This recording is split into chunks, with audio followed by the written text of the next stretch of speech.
नमस्कार दोस्तों। आज फिर हम आपके साथ आए हैं एक कॉम्प्लिकेटेड क्वेश्चन का इजी सॉल्यूशन लेकर। क्वेश्चन आपका है कि एक अनियमित चतुर्भुज है, इसका आपको क्षेत्रफल निकालना है। Find the area of an irregular rhombus. आपका ये चतुर्भुज दिया हुआ है, चार भुजाएं हैं और ये इरेगुलर है, अनियमित आकार का है।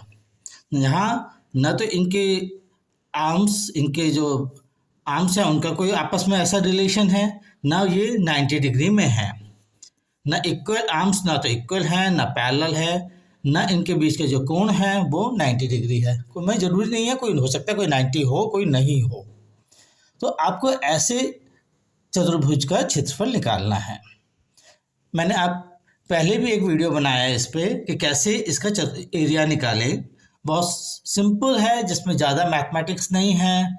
आपका कोई स्क्वायर रूट, स्क्वायर, इन सब का इस्तेमाल नहीं है। कैसे निकालना है? अगर आप सपोज कहीं एरिया को मेज़र कर रहे हैं, किसी जगह के किसी प्लॉट को क्षेत्रफल नाप रहे हैं, तो कैसे निकालें? इसका सिंपल तरीका हम आपको पहले भी बता चुके हैं और आज हम उसको रिवर्स इंजीनियरिंग मैंने उल्टा करके भी आपको प्रूफ करेंगे कि ये 100% राइट मेथड है किसी भी अनियमित चतुर्भुज का क्षेत्रफल निकालने के लिए। उसमें हमने क्या किया था, कोई एक डायगोनल की लंबाई नाप ली। हमने ये डायगोनल की लंबाई नाप ली, ठीक है। ये आपका एक डायगोनल है जिसकी हमने लंबाई नाप ली।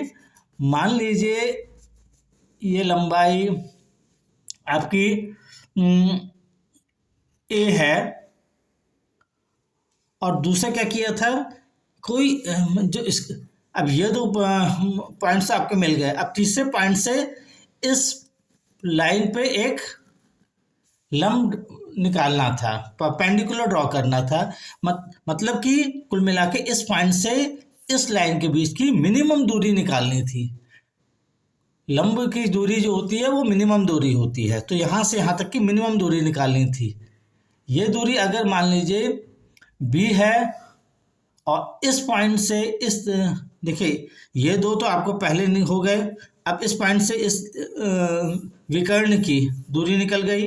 अब इस वाले पॉइंट से आप इस लाइन पे मिनिमम डिस्टेंस माने परपेंडिकुलर की लंबाई निकालिए। परपेंडिकुलर जो लेंथ आपने आर्म डाली है उसकी लेंथ निकालिए। मान लीजिए ये सी है, तो क्षेत्रफल आएगा आपका इज इक्वल टू 1/2 इंटू ए, ये दूरी ए है,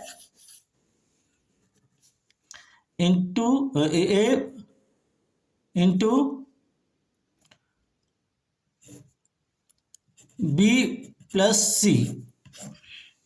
मतलब 1/2 इंटू ए इंटू बी प्लस सी।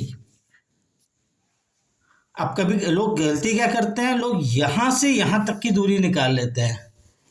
ये दूरी बी और सी को सम करना है, ऐसा नहीं करना है आपको कि इसके बीच की दूरी निकाल ली, ये गलत हो जाएगा। आपको ये निकालना है ए, और इस पॉइंट से इस पे जो परपेंडिकुलर की लेंथ है वो निकालनी है, और इस पॉइंट से परपेंडिकुलर पे डायगोनल पे जो परपेंडिकुलर ड्रॉ किया उसकी लेंथ निकालनी है, और इस तरह से आपको क्षेत्रफल निकालना है। ये आंसर 100% सही है। इसको कैसे प्रूफ करेंगे? इसको प्रूफ करने का तरीका मैं अब आपको बताता हूँ।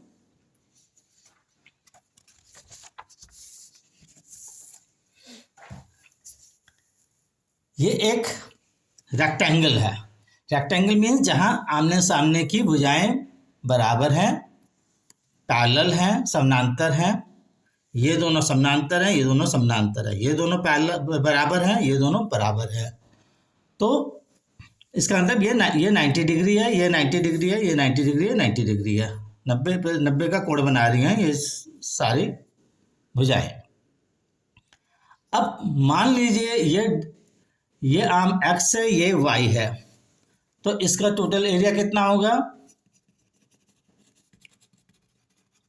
Is equal to X into Y. किसी आयत का, किसी रेक्टेंगल का क्षेत्रफल कितना होता है, एरिया कितना होता है, उसके आप दो भुजाओं के जो अगल बगल की भुजाएं हैं उनका गुणा। अब हम क्या करते हैं, आपको हमें प्रूफ करना है कि इर्रेगुलर रोम्बस का, इर्रेगुलर आयत का क्षेत्रफल। अब हम इसमें एक पैरेलल लाइन खींच दे रहे हैं। ठीक है, पैरेलल लाइन दिख रही है आपको। ये पैरेलल लाइन मान लिया किसी इर्रेगुलर रोम्बस का कि एक डायगोनल है। यह है आपका कैपिटल ए, यह है कैपिटल बी पॉइंट। ठीक, तो इन दोनों के बीच की डिस्टेंस होगी वो आपकी वाई होगी। अब हमने एक पॉइंट यहां मैंने ले लिया सी और एक पॉइंट कहीं ले लिया डी। ठीक है,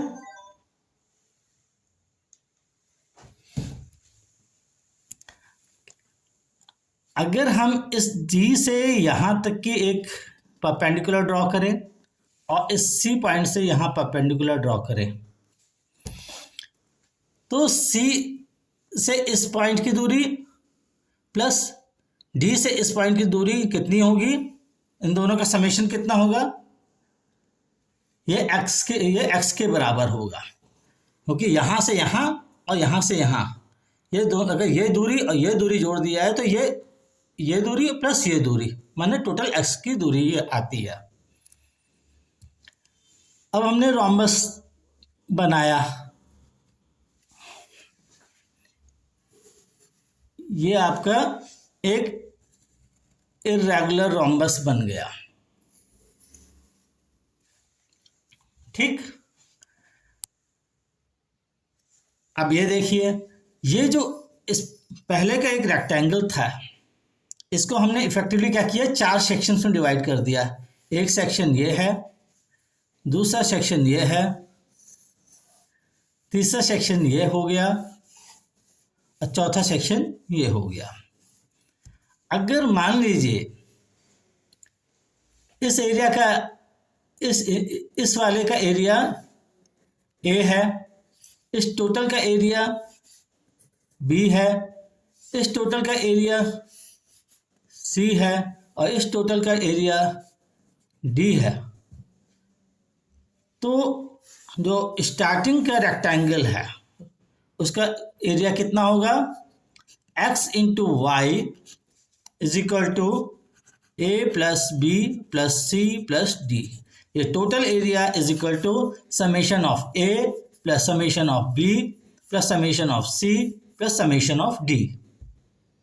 ठीक, और मजेदार चीज देखिए, ये जो एरिया ए है, इसको, ये एक अपने आप में रेक्टेंगल है, क्योंकि ये 90 डिग्री भी है, ये 90 डिग्री है, इसका मतलब ये अपने आप में एक रेक्टेंगल है।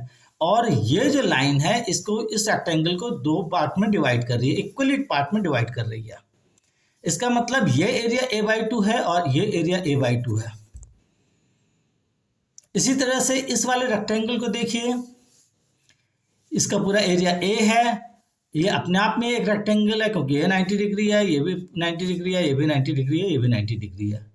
तो इसका मतलब ये एरिया b/2 है और ये वाला एरिया b/2 है, ये वाला एरिया b/2 है और ये वाला एरिया b/2 है। इसी तरह से ये भी एक अपने आप में रेक्टेंगल है, तो और आधे को इसलिए लाइन डिवाइड कर रही है दो पार्ट में, तो ये c/2 होगा और ये c/2 होगा। और इसी तरह से ये वाला, तो ये d/2 होगा, ये d/2 होगा। तो area of an irregular rhombus is equal to कितना हो गया, a/2 plus b/2 plus c/2 plus d/2 is equal to 1/2 into a plus b plus c plus d। Is equal to 1/2 into X into Y, क्योंकि a plus B plus C plus 2 is equal to X into Y है। इसका मतलब एक rhombus जिसके 4 point किसी rectangle के 4 भुजाओं पे पड़ रहे हों, ये पॉइंट इस भुजा पे पड़ रहा है, ये पॉइंट इस भुजा पे पड़ रहा है, ये पॉइंट इस भुजा पे पड़ रहा है, ये पॉइंट इस भुजा पे पड़ रहा है, तो इसका एरिया क्या होता है, उस रेक्टेंगल के एरिया के हाफ के बराबर होता है। और यही चीज हम प्रूव करना चाहते हैं कि किसी रोम्बस का अगर आपको एरिया निकालना है तो उसके पहला एक डायगोनल का लेंथ निकाल लीजिए और फिर एक वर्टेक्स से उस डायगोनल पे जो डिस्टेंस है वो निकाल लीजिए और दूसरे वर्टेक्स से डायगोनल के पे जो मिनिमम डिस्टेंस है वो निकाल लीजिए। उससे आपको एरिया निकल जाएगा। आपको चारों भुजाएं नापने की कोई ज़रूरत नहीं है, दोनों डायगोनल नापने की कोई ज़रूरत नहीं है। ठीक है, तो ये आज का एक आपका बहुत छोटा सा मेरा एक सॉल्यूशन है किसी इर्रेगुलर प्लॉट को सॉल्व करने के लिए।